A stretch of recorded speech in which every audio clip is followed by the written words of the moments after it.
నేను రామన్నను ఒకటే రిక్వెస్ట్ చేస్తున్నా, అన్న ఇవాళ మీతో బాగున్నట్టు వాళ్ళు నటించవచ్చు, హరీష్ అన్న కావచ్చు, సంతన్న కావచ్చు, కానీ వాళ్ళు మన మంచి కోరుకునే వాళ్ళు కాదు, వాళ్ళు తెలంగాణ ప్రజల మంచి కోరుకునే వాళ్ళు కాదు, వాళ్ళు కేసీఆర్ గారి మంచి కోరుకునే వాళ్ళు కాదు.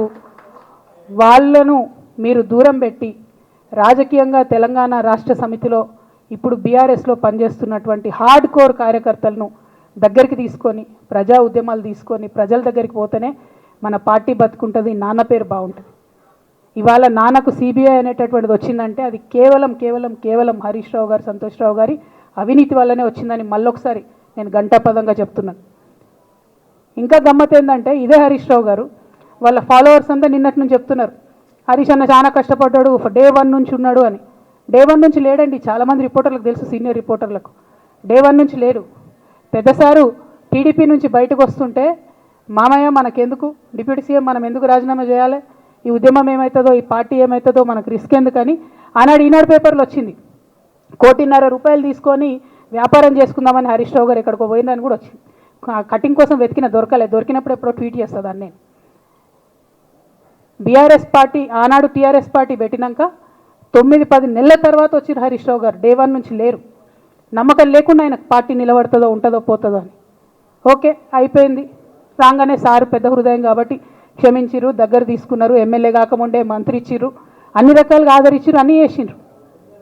ఎప్పుడైతే పార్టీకి ఒక్క క్షణం చెడ్డ పేరు వచ్చిందో ఎక్కడ పోయిండండి ఈయన? చక్కగా పోయి వైఎస్ రాజశేఖర రెడ్డిని కలవలే? మీ అందరికి గుర్తులేదు ఆ ఫోటో? సీనియర్ నాయకులందరికీ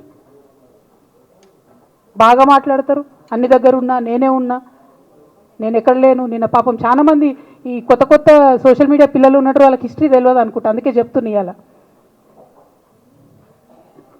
అదేవిధంగా నేను పెద్ద ట్రబుల్ షూటర్ అంటారు, ట్రబుల్ షూటర్ కాదు, ఈజ్ అ బబుల్ షూటర్. ఆయన ఏంటంటే ట్రబుల్ ఆయన్నే క్రియేట్ చేస్తాడు, చేసి నేనే సాల్వ్ చేసినట్టు నటిస్తాడు. నేను లేటెస్ట్ ఎగ్జాంపుల్ చెప్తా పట్టురు. నేను మొన్న దాసోజు శ్రవణ్ అన్న ఎలక్షన్ ఎమ్మెల్సీ ఎన్నికలలో బీఆర్ఎస్ పార్టీ డిసైడెడ్ ఒకటే క్యాండిడేట్ని పెడదామని. కానీ హరీష్ రావు గారు ఇంటర్నల్గా బీజేపీ వాళ్ళతో మాట్లాడుకొని ఏం చెప్తారంటే, మీ దగ్గర నుంచి ఒక క్యాండిడేట్ని ఇవ్వండి, నేను మామయ్యని కన్విన్స్ చేసి రెండో క్యాండిడేట్కి పెట్టిస్తా అంటే he wants to create a trouble. ఈ క్రైసిస్లో ఆల్రెడీ మన పార్టీలోకి వెళ్ళి 10 మంది ఎమ్మెల్యేలు వెళ్ళిపోయినాక, 38 మందిలో 10 మంది పోయినాక నువ్వు ఇంకో సెకండ్ క్యాండిడేట్ని పెడితే ఎంత కన్ఫ్యూజన్ అవుతుంది? ఎవరెవరు ఎటెట్ ఓట్లు వేస్తారు? అంటే హార్స్ ట్రేడింగ్కి ఈయన ట్రబుల్ షూటర్ గారు ట్రబుల్ని ఓపెన్ చేస్తారు అన్నట్టు.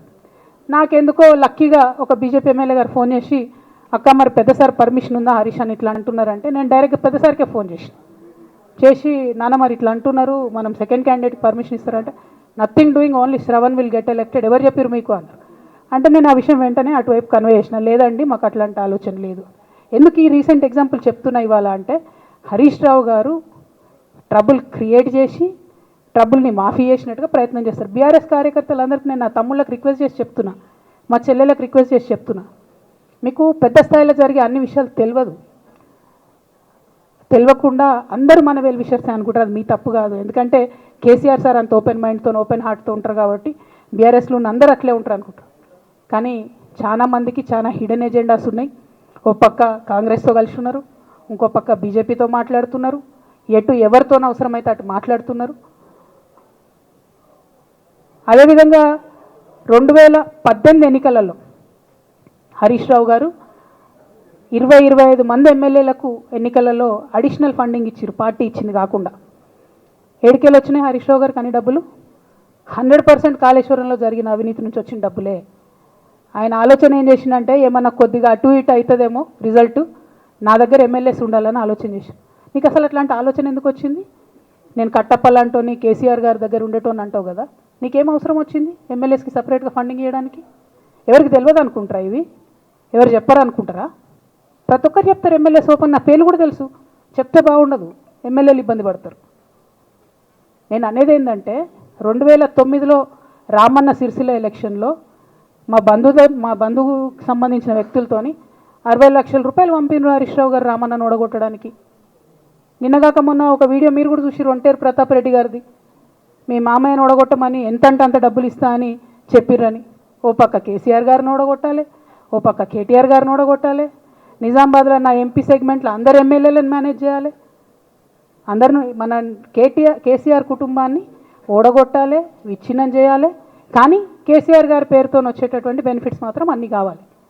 మరి ఇటువంటి వారిని నా రిక్వెస్ట్ కేసీఆర్ గారితో, కేటీఆర్ గారితో,